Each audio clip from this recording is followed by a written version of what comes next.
1 Kings, chapter 21. Sometime later there was an incident involving a vineyard belonging to Naboth the Jezreelite. The vineyard was in Jezreel, close to the palace of Ahab king of Samaria.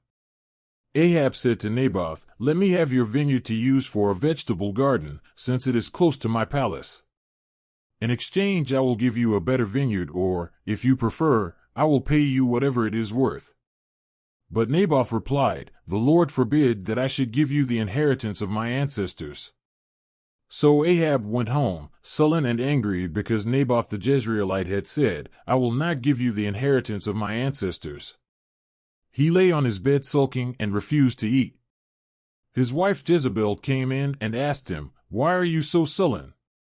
Why won't you eat?" He answered her, "Because I said to Naboth the Jezreelite, 'Sell me your vineyard,' or if you prefer, I will give you another vineyard in its place." But he said, "I will not give you my vineyard."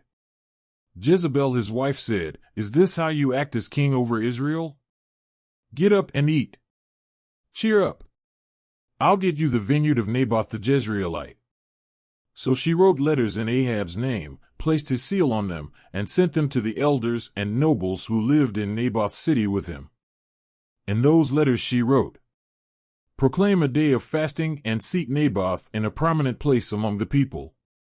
But seat 2 scoundrels opposite him and have them bring charges that he has cursed both God and the king. Then take him out and stone him to death." So the elders and nobles who lived in Naboth's city did as Jezebel directed in the letters she had written to them. They proclaimed a fast and seated Naboth in a prominent place among the people. Then 2 scoundrels came and sat opposite him and brought charges against Naboth before the people, saying, "Naboth has cursed both God and the king." So they took him outside the city and stoned him to death. Then they sent word to Jezebel, "Naboth has been stoned to death." As soon as Jezebel heard that Naboth had been stoned to death, she said to Ahab, "Get up and take possession of the vineyard of Naboth the Jezreelite that he refused to sell you. He is no longer alive, but dead." When Ahab heard that Naboth was dead, he got up and went down to take possession of Naboth's vineyard. Then the word of the Lord came to Elijah the Tishbite, "Go down to meet Ahab king of Israel, who rules in Samaria. He is now in Naboth's vineyard, where he has gone to take possession of it. Say to him, 'This is what the Lord says, have you not murdered a man and seized his property?' Then say to him, 'This is what the Lord says, in the place where dogs licked up Naboth's blood, dogs will lick up your blood, yes, yours.'" Ahab said to Elijah, "So you have found me, my enemy." "I have found you," he answered, "because you have sold yourself to do evil in the eyes of the Lord. He says, 'I am going to bring disaster on you. I will wipe out your descendants and cut off from Ahab every last male in Israel, slave or free. I will make your house like that of Jeroboam son of Nebat and that of Baasha son of Ahijah, because you have aroused my anger and have caused Israel to sin.' And also concerning Jezebel the Lord says, 'Dogs will devour Jezebel by the wall of Jezreel. Dogs will eat those belonging to Ahab who die in the city, and the birds will feed on those who die in the country.' There was never anyone like Ahab, who sold himself to do evil in the eyes of the Lord, urged on by Jezebel his wife. He behaved in the vilest manner by going after idols, like the Amorites the Lord drove out before Israel. When Ahab heard these words, he tore his clothes, put on sackcloth and fasted. He lay in sackcloth and went around meekly. Then the word of the Lord came to Elijah the Tishbite, "Have you noticed how Ahab has humbled himself before me? Because he has humbled himself, I will not bring this disaster in his day, but I will bring it on his house in the days of his son." 1 Kings, chapter 22. For 3 years there was no war between Aram and Israel. But in the 3rd year Jehoshaphat king of Judah went down to see the king of Israel.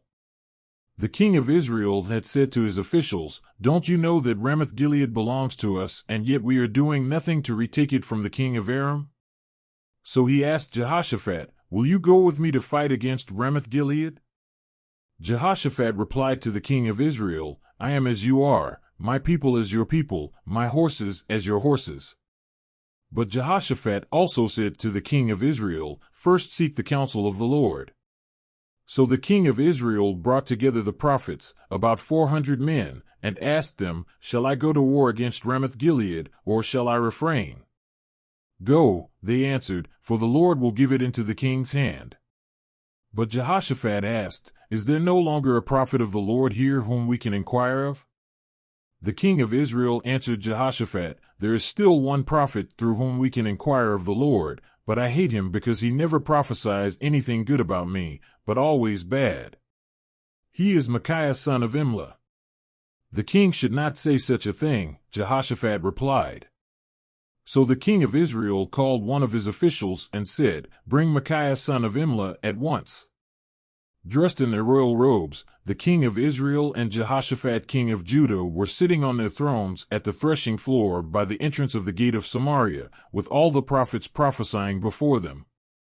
Now Zedekiah son of Kenana had made iron horns, and he declared, This is what the Lord says, With these you will gore the Arameans until they are destroyed. All the other prophets were prophesying the same thing. Attack Ramoth-Gilead and be victorious, they said, for the Lord will give it into the king's hand. The messenger who had gone to summon Micaiah said to him, Look, the other prophets without exception are predicting success for the king. Let your word agree with theirs, and speak favorably.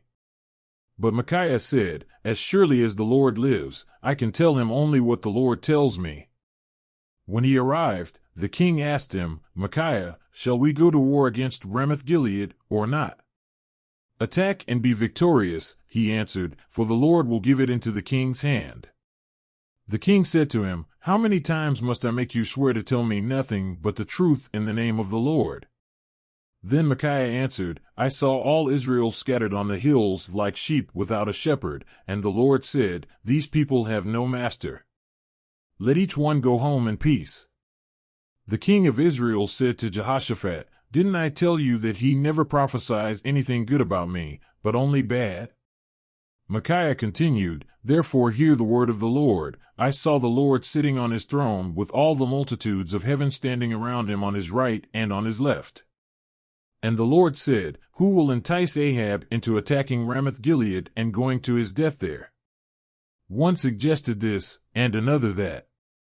Finally, a spirit came forward, stood before the Lord, and said, I will entice him.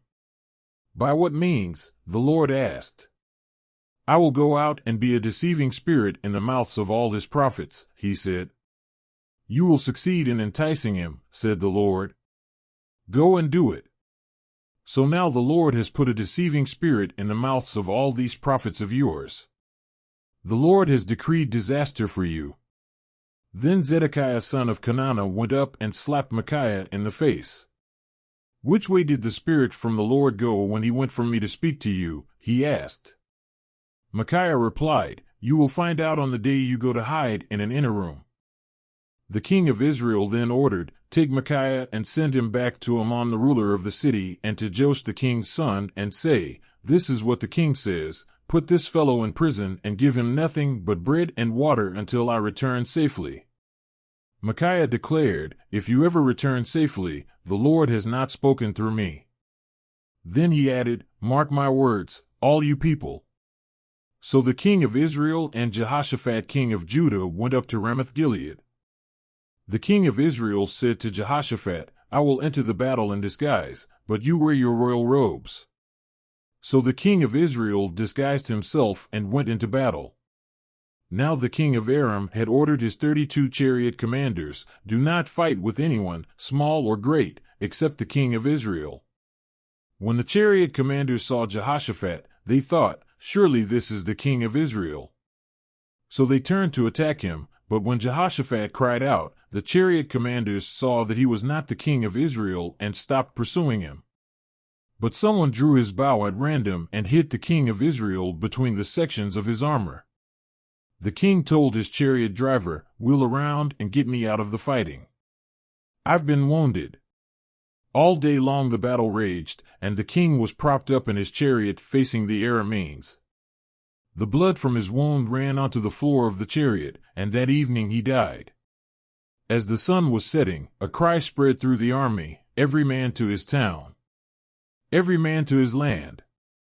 So the king died and was brought to Samaria, and they buried him there. They washed the chariot at a pool in Samaria, where the prostitutes bathed, and the dogs licked up his blood, as the word of the Lord had declared.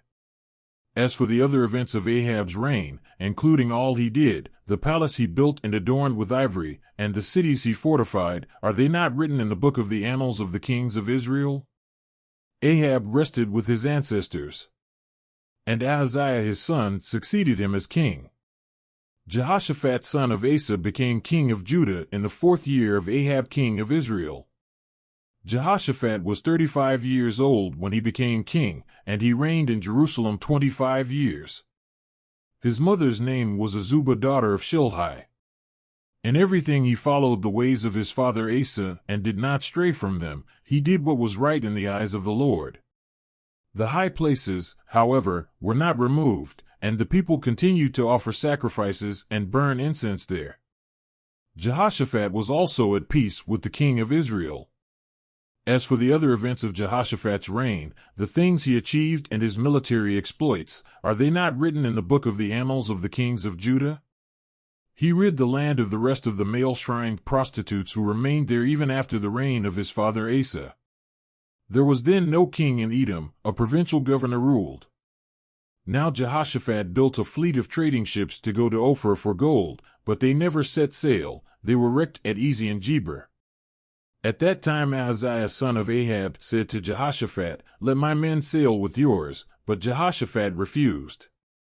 Then Jehoshaphat rested with his ancestors, and was buried with them in the city of David his father. And Jehoram his son succeeded him as king.